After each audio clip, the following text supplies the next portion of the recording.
Tapi kalau Ko Felix sendiri, apa dampak dari memiliki banyak teman dan anak asuh ini di dalam kehidupan?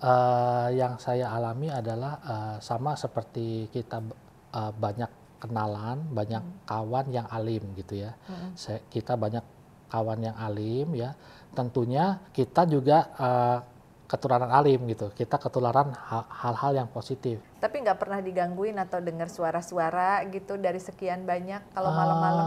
Saya malah dibantu sih. Jadi yang saya rasakan tuh ketenangan batin aja. Kalau yang Mami Fury bicarakan di YouTube misalnya dulu sering marah atau gimana gitu ya. Sekarang lebih tenang, lebih adem. Orang tua entah kenapa di rumah bisa yang tadinya maunya ke kanan atau ke kiri bisa klop gitu. Jadi kalau dulu bisa jadi, wah nggak bisa, masih repot nih begini-begini, nggak bisa, masih repot gini-gini gitu. Nah sekarang entah kenapa jalan keluar tuh seperti ada gitu.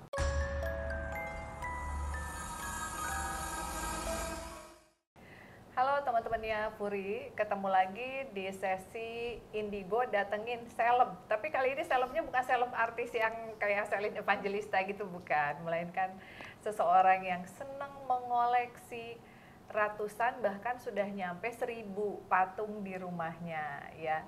Tetapi sebelum bercerita tentang orang ini, jangan lupa untuk like, subscribe, share dan juga komen di YouTube channelnya Puri Harun dan aktifkan loncengnya supaya kalian mendapatkan notifikasi dari setiap segmen yang muncul di tayangan YouTube channel kita.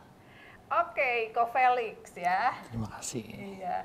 Jadi Ko Felix ini ceritanya punya hampir 1000 patung. Iya. Kenapa senang mengoleksi patung? Sebelumnya saya ucapkan banyak terima kasih kepada Mami Fury.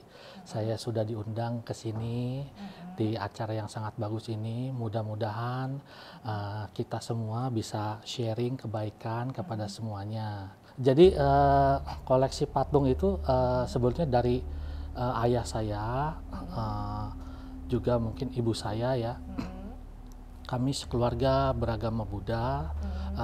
Biasanya sih kalau keluarga agama Buddha tuh ada rupang Buddha ya, itu untuk memang kita berdoa agar senantiasa kita tuh dalam keseharian tuh hati itu tenang, damai, juga mendoakan yang lainnya agar semoga semuanya berbahagia gitu. Oh gitu, jadi berhubungan dengan culture dan keluarga. Iya.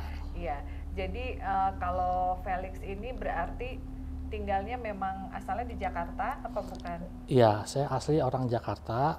Cuma beberapa saat yang lalu dari 2008 saya sempat pindah ke Palembang untuk membantu keluarga gitu. Oke.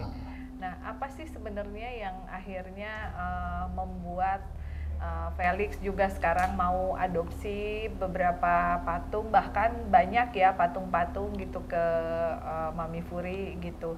Tujuannya dari mengadopsi patung-patung tersebut apa? Jadi yang saya sadari adalah kita ini manusia gitu ya, kita manusia hidup di dunia ini itu sebetulnya tidak sendirian ya. Cuma kadang-kadang manusia egois, yang diomonginnya tuh kemanusiaan gitu. Lagi-lagi kemanusiaan ya, bagus sih ngomongin kemanusiaan gitu ya. Tapi ternyata di alam sekitar ini bukan hanya manusia. Jadi ada juga makhluk-makhluk Allah yang lainnya gitu ya. Salah satunya misalnya kucing gitu ya. Kadang kita makan, Kameramennya. kadang kita makan di rumah makan ya, ada kucing nyamperin ya. Nah itu bisa jadi itu sebetulnya menurut saya tuh bukan cuma kebetulan ya. Segala sesuatunya tuh pasti sudah ada yang tentukan gitu ya. Beliau yang maha menentukan gitu ya, yang maha kuasa gitu ya. Itu kucing yang nyamperin ke kita itu kita bisa merasakan ya bahwa misalnya mereka mungkin lapar gitu kan. Nah alangkah baiknya kita berikan sedikit ke mereka, kita coba bantu gitu ya. Jadi paling enggak kita sesama makhluk Tuhan, sesama makhluk Allah itu bisa saling membantu, saling mengasihi gitu ya, seperti yang di dalam doa kita yang biasanya itu yang kita sebut atas nama Tuhan yang maha pengasih juga maha penyayang. Nah, mudah-mudahan semua makhluk itu saling membantu gitu, saling menolong gitu. Iya. Tapi kan kalau nggak salah, Ko Felix ini kan dulunya sebenarnya bukan penekun spiritual, Iya. gitu. Memang dulunya pengusaha ya. Iya. Nah, tapi memang dari kecil indigo atau bisa merasakan makhluk atau gimana? Enggak sih, kalau sebetulnya dari kecil papa saya yang sering sembahyang ya, sering berdoa itu papa saya. Pas mulai remaja itu mulai saya diajak gitu, diajak ke kelenteng, ke wihara gitu ya, ke rumah ibadah, berziarah ke berbagai macam tempat. Nah itu jadi akhirnya mungkin jadi keturunan gitu ya. Nah itu di samping kemarinnya itu sering dapat mimpi sih sebetulnya, ada mimpi-mimpi gitu.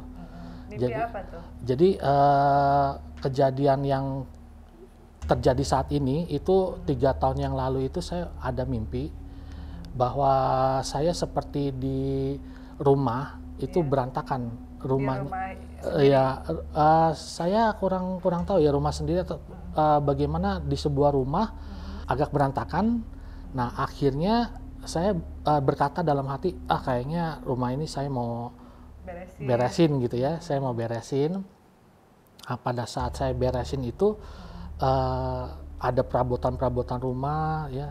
Anehnya di situ kayak seperti ada mainan anak-anak gitu. Padahal saya udah dewasa kan. Kok ada mainan anak-anak gitu ya. Akhirnya ya sudah saya coba beresin deh.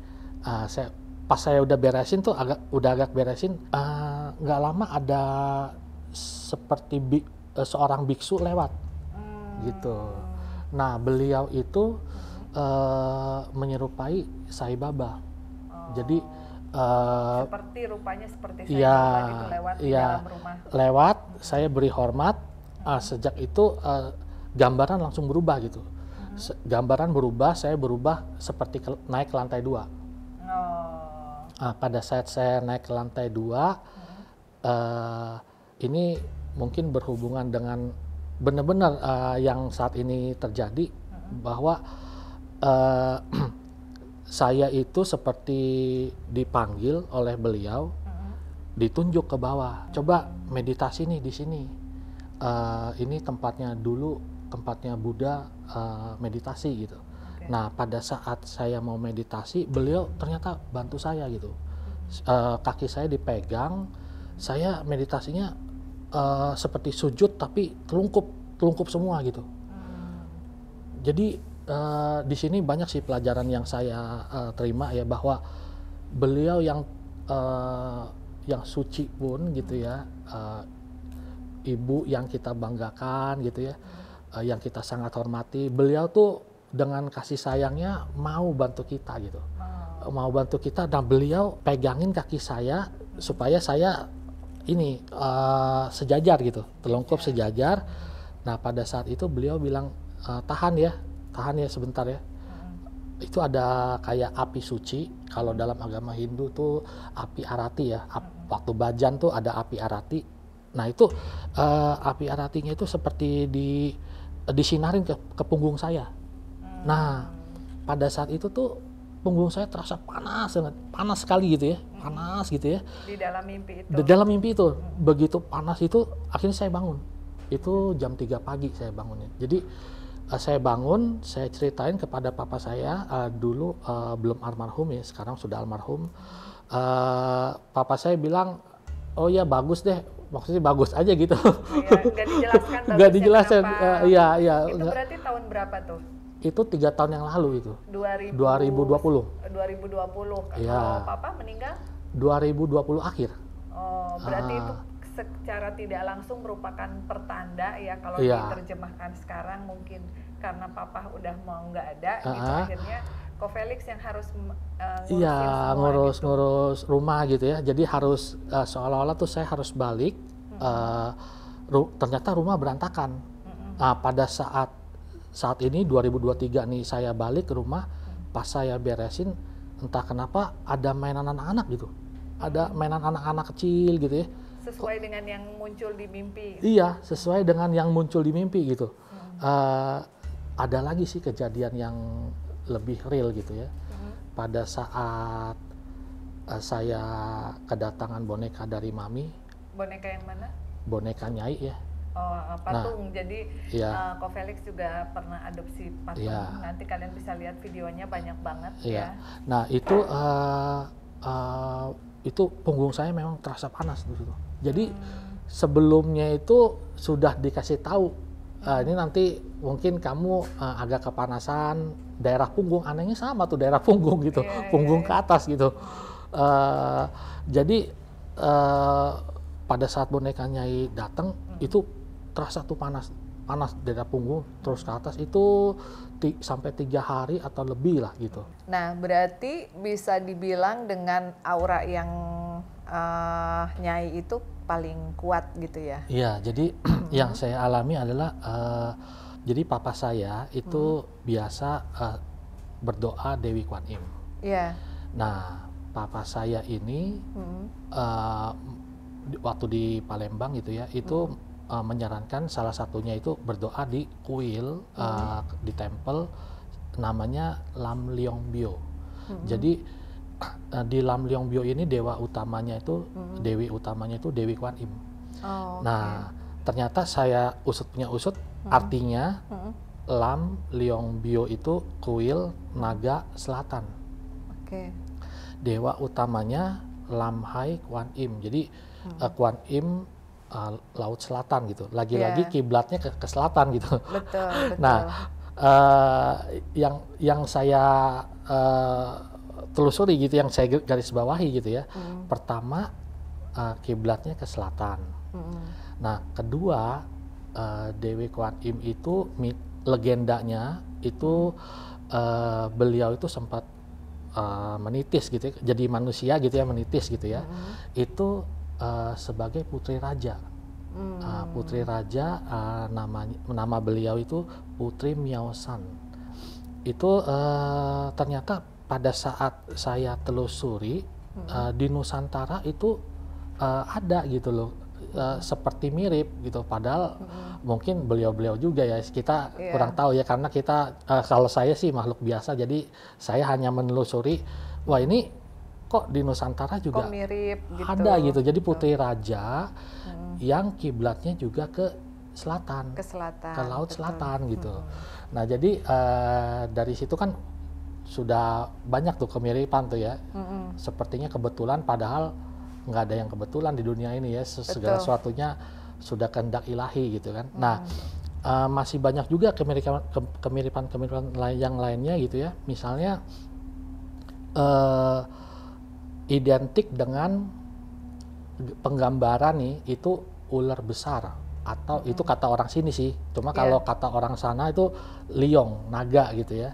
Nah, Dewi Kwan Im ada pembantunya 2 orang, itu satu anak kecil, itu kalau di kisah Sun Gokong itu Ang Haiji, itu anak siluman kerbau. Nah, yang satu lagi itu gadis putri naga, jadi seorang putri naga gitu. Betul. Nah, lagi-lagi naga ya. Nah, di ini juga di Nusantara itu kata-kata selatan itu ya mungkin masyarakat Jawa tuh nggak kenal gitu. Maksudnya nggak familiarnya kidul. Iya, kidul. Iya, kidul sama dengan selatan gitu ya. Jadi kalau misalnya kita bertanya kepada masyarakat di Nusantara, terutama di Jawa, kenal Dewi Laut Selatan nggak? Oh, apa ya? Mungkin nggak kenal. Tapi kalau misalnya beliau ditanya Nyi Roro Kidul gitu. Iya, Nyi Roro Kidul atau Bunda Ratu Laut Selatan atau Bunda Ratu Laut Kidul, oh baru tahu gitu. Jadi semuanya tuh serba klop. Karena saya juga dulunya berdoa di kuil Naga Selatan gitu ya, Lam Leong Bio, dewa utamanya juga Dewi Kwan Im, Lam Hai Kwan Im Laut Selatan. Entah kenapa kok sepertinya ini apa namanya connect gitu. Connect.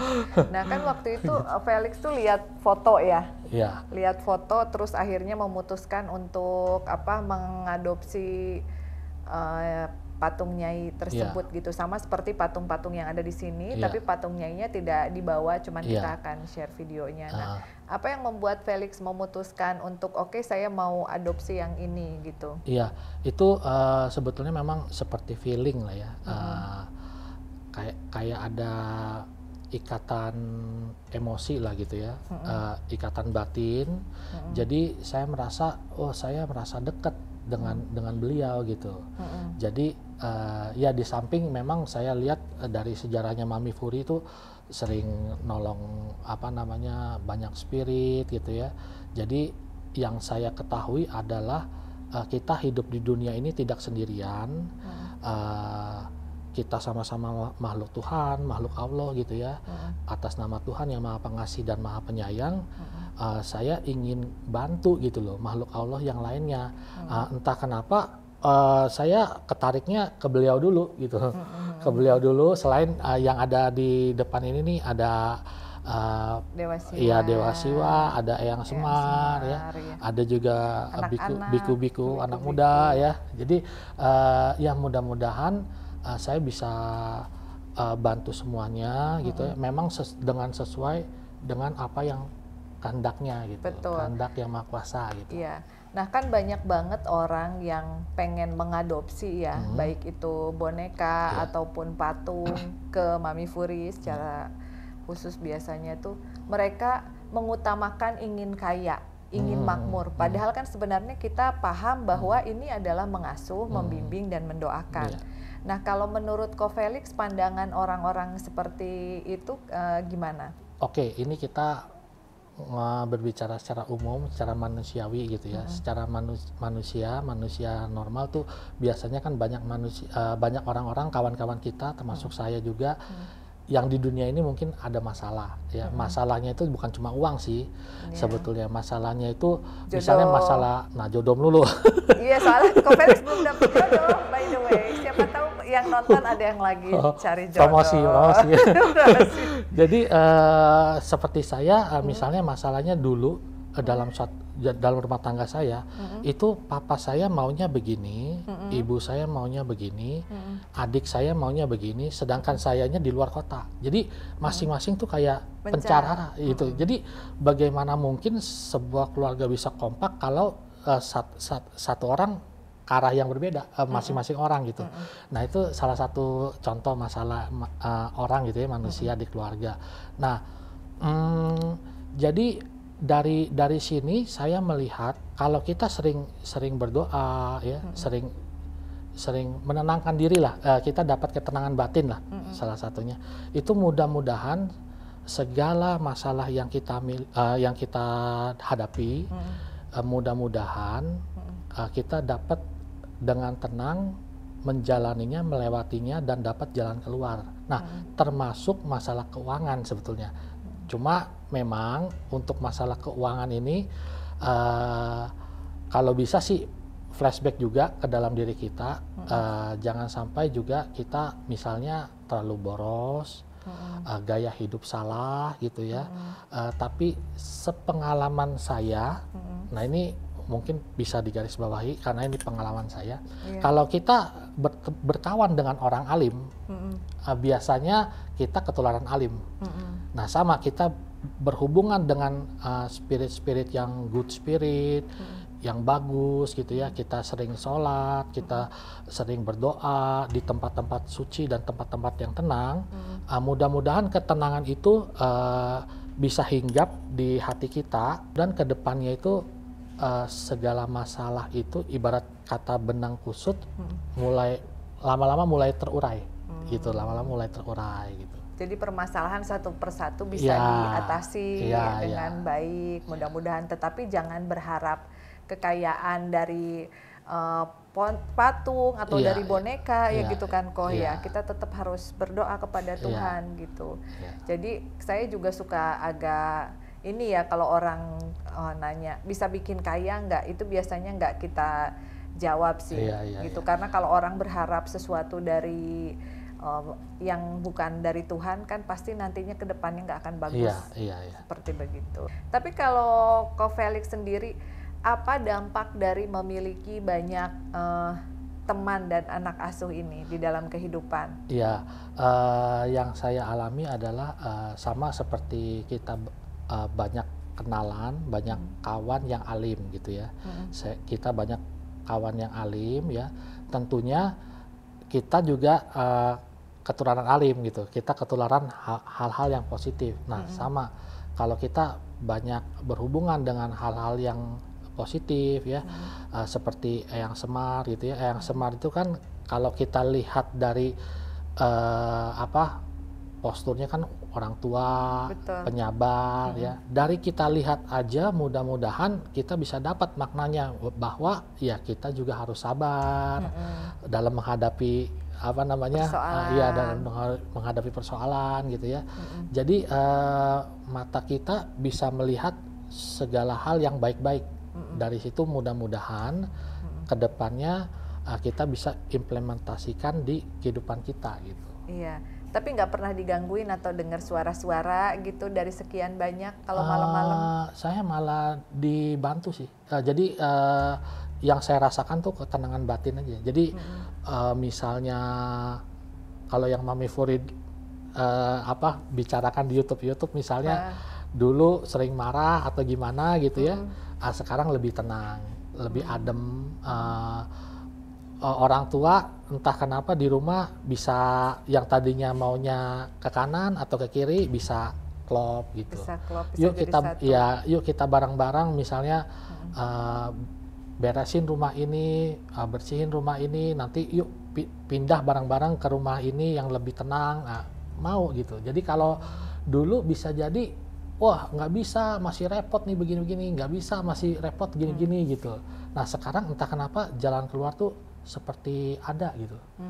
Jadi mudah-mudahan kawan-kawan di rumah bila kita sering berdoa, sering sholat gitu ya, dapat berhubungan dengan hal-hal yang positif, kawan-kawan yang baik, kawan-kawan yang alim ya. Mudah-mudahan ketenangan itu dapat kita rasakan juga di hati kita. Mudah-mudahan segala masalah kita, termasuk masalah keuangan, ngomongnya uang terus deh tadi, termasuk masalah keuangan, pelan-pelan itu bisa ada jalan keluarnya, kita bisa menjalannya dengan sabar gitu. Iya, tapi kan itu selalu jadi materi trending topiknya para adopter itu kalau nggak keuangan jodoh, udah itu aja. Kalau yang lain-lain kayak kesehatan gitu orang kan mungkin ya udahlah berobat ke dokter atau gitu. Jadi sentralnya seperti itu. Untuk kehidupan pribadi atau personal ada gangguan nggak? Misalnya kan ada sebagian orang yang berpikiran kalau punya anak asuh nanti mereka akan cemburu kalau kita punya pasangan atau punya teman gitu. Menurut Ko Felix gimana? Enggak seperti itu. Jadi saya coba terangkan berdasarkan pengalaman saya. Mohon maaf ya kalau misalnya ada yang kurang-kurang gitu ya. Jadi yang saya tangkap begini, bahasa umumnya ibarat kata kita punya kawan. Kawan itu namanya misalnya Felix the Cat misalnya. Cat ini kucing maksudnya ya. Cat ini alim, dia itu alim, nggak suka menclok sana menclok sini gitu ya, nggak suka pop sembarangan, pokoknya bersih, alim gitu ya. Makannya juga nggak berantakan gitu ya, nurut pada saat waktunya tidur gitu ya. Bayangkan kalau pada saat kita punya anggota keluarga lain seperti ibu, bapak, atau adik, kakak gitu ya, ataupun suami, istri gitu ya. Cat itu cemburu nggak? Enggak. Cat itu malah friendly gitu loh sama keluarga kita gitu.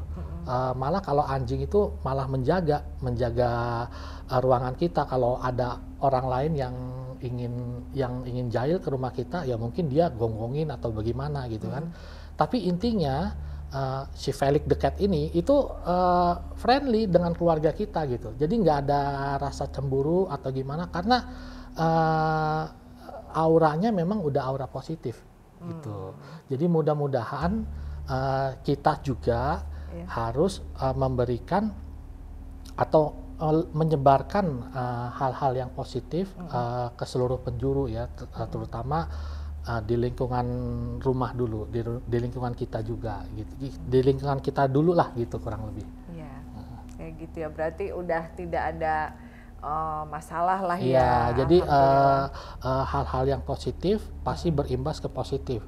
Kalau misalnya, oh nanti cemburu apa enggak? Cemburu itu kan kata-kata cemburu itu kan negatif. Iya. Nah, beliau ini bisa jadi tingkat kebijaksanaannya lebih tinggi daripada kita. Yang cemburu mungkin kita gitu.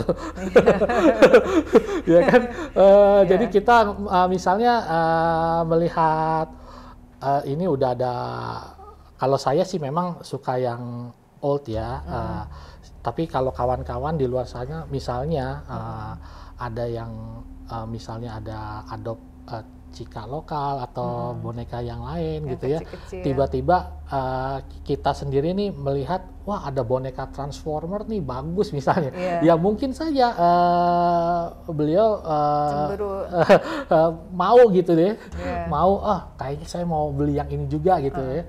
Nah itu apa namanya, harusnya mungkin ada uang yang bisa kita tabung, mungkin akhirnya terbuang untuk hal-hal yang bentuknya pajangan gitu, pajangan biasa gitu. Nah kalau misalnya yang kita bicarakan ini kan bukan cuma sekedar pajangan, tapi kita juga membantu spirit-spirit yang ada gitu ya. Kita mendoakan semoga kita semua bareng-bareng kembali kepada keilahian gitu. Ya, oke. Ya, jadi itu tadi wawancara kita sama Ko Felix. Sekarang kita akan ke pertanyaan yang terakhir nih. Pesan-pesan untuk yang nonton di YouTube channelnya Mbak Furi Harun. Karena kalau YouTube channelnya kita kan pasti orang ngelihat Furi itu pasti ngelihat Spirit Dolls. Nah, jadi pesan-pesannya nih sebelum mengadopsi gitu. Mungkin niatnya harus gimana dulu? Jadi kalau yang saya alami, yang paling penting niat kita tulus, bukan cuma patung ya. Soal patung kan udah jelas menyerupai seorang bapak, seorang ibu, penuh kasih sayang ya. Bahkan kain saja itu harus kita hargai. Misalnya kain merah putih. Ya, itu kalau udah bersatu itu ada artinya. Jadi kain merah putih aja tuh kita harus hargai karena ada nilai-nilai di situ, nilai-nilai yang kita perlu hormati gitu. Banyak leluhur-leluhur kita yang memperjuangkan kain itu supaya bersatu tuh pakai nyawa gitu kan. Nah, jadi kalau nggak ada kedaulatan di negara kita, bisa jadi kita tidur aja nggak nyenyak. Begitu tidur ada yang minta tolong, ada maling. Jadi tidak aman gitu ya. Justru karena ada kedaulatan di negara kita, kain merah putih itu bersatu, nah kita anak cucu masih bisa tidur nyenyak gitu kan. Nah jadi saran saya atau himbauan ya sebagai kawan baik, niat dari hati mesti tulus ya. Bahkan kita beli bendera pun itu harus punya niat yang tulus. Jangan sampai nanti bendera itu ditaruh sembarangan gitu ya. Jadi ditaruh di tempat yang tepat gitu. Jadi dengan niatan tulus kita, mudah-mudahan lingkungan kita ini atas bawah kiri kanan itu dapat merasakan gitu, bahwa kita mempunyai cinta dan kasih sayang seperti dalam doa kita. Dengan menyebut nama Tuhan, dengan menyebut nama Allah yang Maha Pengasih juga Maha Penyayang. Gitu. Oke, seperti itu ya, tuh teman-teman. Ada satu lagi sih sebetulnya. Apa? Pesan-pesan untuk kawan-kawan di rumah ya. Dari saya. Iya. Ternyata Mami Furi lebih cantik daripada yang di YouTube. Dateng deh kalau kamu cek. Kalau di YouTube nanti kita omelin kameramennya, ini gimana sih kok bisa di YouTube gue jelek cantik, iya. gitu. Waduh, itu pesan-pesannya bagus itu. Bagus. Yang terakhir itu paling bagus ya. Yang terakhir paling bagus itu pesan-pesannya. Promosi ya, Mami. Promosi, iya. Oke kok, thank you ya, terima kasih udah dateng. Dan buat teman-teman yang memiliki patung di rumahnya, memiliki boneka atau apapun, dan kalian ingin share tentang pengalaman-pengalaman kalian, kalian bisa ketik di kolom komentar. Dan apabila memang ada kisah-kisah yang menarik, akan kita angkat di YouTube, atau bisa aja kalian juga Kak Furi undang ke studio untuk wawancara seperti dengan Ko Felix. Oke, mohon maaf apabila ada kekurangan. See you on the next episode. Bye-bye.